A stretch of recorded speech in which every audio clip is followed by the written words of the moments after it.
The next one is real estate agents, and I've been trying to think of an easy to understand analogy because justifying why a land agent would charge more is difficult. But the other part to visiting a land agent is that they provide you with a bit of a nicer experience, and they actually talk you through the master plan or even the estate and where the school's going to be, where's this going to be, where that's going to be. Like they educate you more on what is the plan for their estate and their community, whether it's a master plan one or just an estate selling blocks, but they still, in proximity to a very popular school or whatever. And the features and the benefits. It's a bit like, I think, if you're going to buy a car, it's a bit like going to Toyota instead of the, John Smith secondhand cars.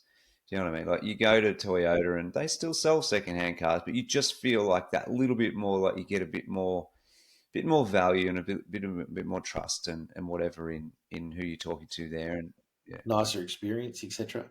Yeah, I think it's a all good that stuff. point. So that's why you go to a land agent. Okay, so but you do expect a little bit more, and I guess they might give you a bit more warranty, so to speak, if you went to the Toyota versus the secondhand car yard and things like that. But that's generally, hopefully, that's a good analogy for people. So when you're talking real estate agents, basically it's like, as I said before, buying an established property, but it's just the block.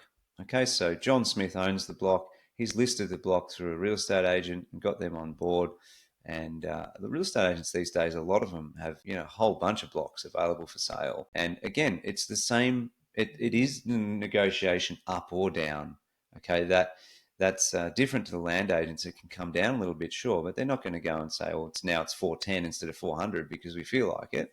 But in real estate, that is the game. Okay, so you can expect to be negotiating a bit more. One thing and one tip for us to you is that you let your sales consultant help you with this process. Builders consultants know the real estate agents, they know the land agents, they know who to call, where to get it, and what the price needs to be. They will advocate for you in that, and they'll start the initial discussion. So don't feel like you need to do it all yourself.